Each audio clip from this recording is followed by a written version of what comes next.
जय हिंद। हम पिछले क्लास में आपको समझा दिए थे कि पानी में डाली गई छड़ी टेढ़ी क्यों प्रतीत होती है, या जो वास्तविक बाल्टी का वास्तविक गहराई होता है वह थोड़ा ऊपर क्यों उठता है, उठा हुआ प्रतीत होता है। हम पिछले क्लास में देख लिए थे। आज का हमारा क्लास रहेगा अपवर्तनांक क्या होता है, अपेक्षिक अपवर्तनांक क्या होता है। एक एक करके दोनों समझते हैं। देखो, अपवर्तनांक हम किसे कहते हैं? निर्वात में प्रकाश की चाल तथा किसी माध्यम में प्रकाश की चाल के अनुपात को हम अपवर्तनांक कहते हैं। ठीक से समझो, निर्वात में प्रकाश की चाल तथा किसी माध्यम में प्रकाश की चाल के अनुपात को हम अपवर्तनांक कहते हैं। देखो, निर्वात क्या होता है? हम अभी बोले निर्वात में प्रकाश की चाल।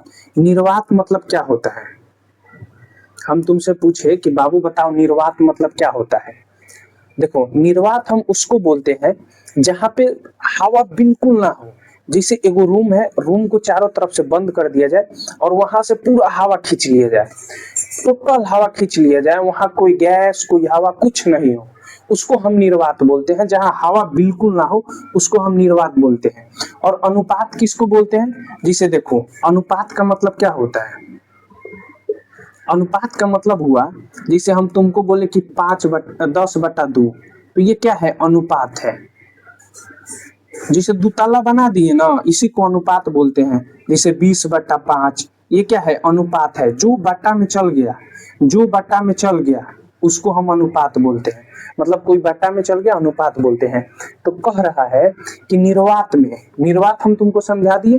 बोल रहा है कि निर्वात में प्रकाश की चाल तथा किसी माध्यम में प्रकाश की चाल के अनुपात को, जैसे मान लो कि निर्वात में प्रकाश की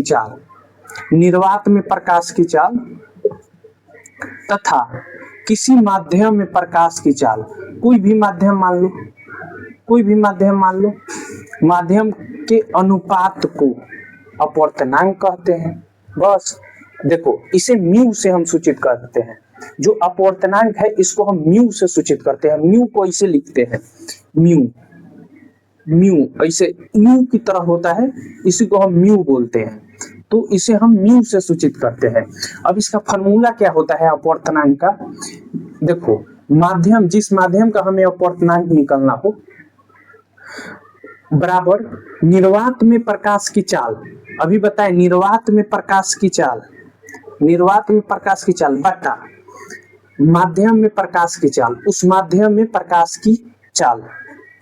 ठीक है, जैसे कोई माध्यम मान लो 1 मान लो, कोई माध्यम 1, इसमें प्रकाश की चाल के अनुपात।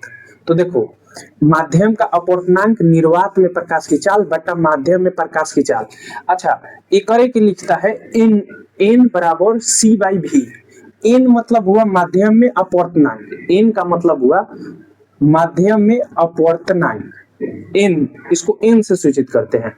और निर्वात में प्रकाश की चाल को हम c से लिखते हैं और माध्यम में प्रकाश की चाल को हम v से लिखते हैं। तो एक और फॉर्मूला लिखता है n बराबर c/v। तो v क्या हो गया? किसी माध्यम में प्रकाश की चाल, और c क्या हो गया? निर्वात में प्रकाश की चाल। तो तुम अपवर्तनांक समझ गया। अपवर्तनांक कुछ नहीं है, सिंपल बोलना, निर्वात में प्रकाश की चाल तथा किसी माध्यम में प्रकाश की चाल के अनुपात को हम अपवर्तनांक कहते हैं। ठीक है। अब देखो, अपेक्षिक अपवर्तनांक कुछ नहीं है बाबू। देख, तुमको 2 चीज समझना होगा। पहले समझ, मान कि तुमको हम सड़क पे दौड़ा रहे हैं, तुमको सड़क पे दौड़ाए, अब तुम फुल स्पीड से दौड़ गया। ठीक है, मान कि तुम सड़क पे दौड़ा, सड़क पे 10 मीटर के स्पीड से तुम दौड़ा, चाहे 10 के स्पीड से दौड़ा। ठीक है, अब हम तुमको कहेंगे कि पानी में तुम दौड़ो। मान लो कि ठेहुना भर पानी लगा हो, ठेहुना भर पानी, ठेहुना समझता है? गांव में ठेहुना बोलते हैं, घुटना को ठेहुना भर पानी में ये पानी है। अब तुमको हम कहें कि तुम यहाँ दौड़ के दिखाओ, यहाँ पे पानी में दौड़ो, तो तुम दौड़ेगा, लेकिन यहाँ 10 के स्पीड से दौड़ रहा है, तो यहाँ तुम 6 के स्पीड से दौड़ेगा। अब देखो, तुमको हम खाली सड़क पे दौड़ाए तो तुम 10 के स्पीड से दौड़ा, और तुमको पानी में दौड़ाएंगे हम तो तुम 6 के स्पीड से। मतलब कुछ माध्यम कम हो गया ना। तो इसके बीच का अंतर कितना आया, इस दोनों के बीच का अंतर कितना आया, तुम पहले 10 के स्पीड से दौड़ रहा था, लेकिन हम तुमको पानी में दौड़ाएं तो तुम 6 के स्पीड से दौड़ा, तो अंतर कितना आया, 4 का अंतर आया ना। यही हो गया अपवर्तनांक, अपेक्षिक अपवर्तनांक, यही है अपेक्षिक अपवर्तनांक। मतलब जब दो माध्यमों को आपस में तुलना किया जाता है तो किसी एक माध्यम का अपेक्षिक तथा दूसरे माध्यम का अपवर्तनांक को हम अपेक्षिक अपवर्तनांक कहते हैं। समझा कि यही है अपेक्षिक अपवर्तनांक, कुछ नहीं है। जिसे हम तुमको कहें बाबू, हम तुमको कहें कि हवा और दूसरा पानी, अब बताओ तुम, हमको तुम बताओ, हवा में प्रकाश की चाल कितना होता है, 3 लाख किलोमीटर होता है, किलोमीटर पर सेकंड। और पानी में प्रकाश की चाल कितना होता है, हम बता दिए हैं तुमको, इसे पिछला वाला क्लास देखेगा उसमें भी बताए हैं। पानी में प्रकाश की चाल 2,25,000 होता है किलोमीटर पर सेकंड। अब हम कहें कि इसका अपवर्तनांक बताओ, तो इसमें से इसको भाग दे देगा, जितना आएगा ना वही हो गया अपेक्षिक अपवर्तनांक, और कुछ नहीं है।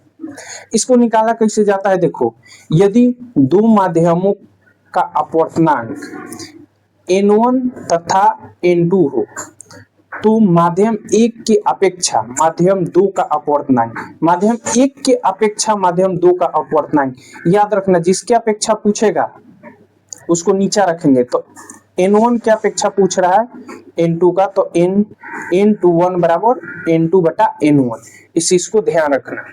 यही है अपवर्तनांक, अपेक्षिक अपवर्तनांक, दूसरा कुछ नहीं है। इसी में लड़का पगलाई रहता है, तुम डिफिनीशन ध्यान से देखना। हाँ, और अपवर्तनांक को हम म्यू से सूचित करते हैं, ये तुम याद रखना। मिलते हैं अगले क्लास में, अगले क्लास में इससे आगे हम लेंस देखेंगे क्या होता है। जय हिंद।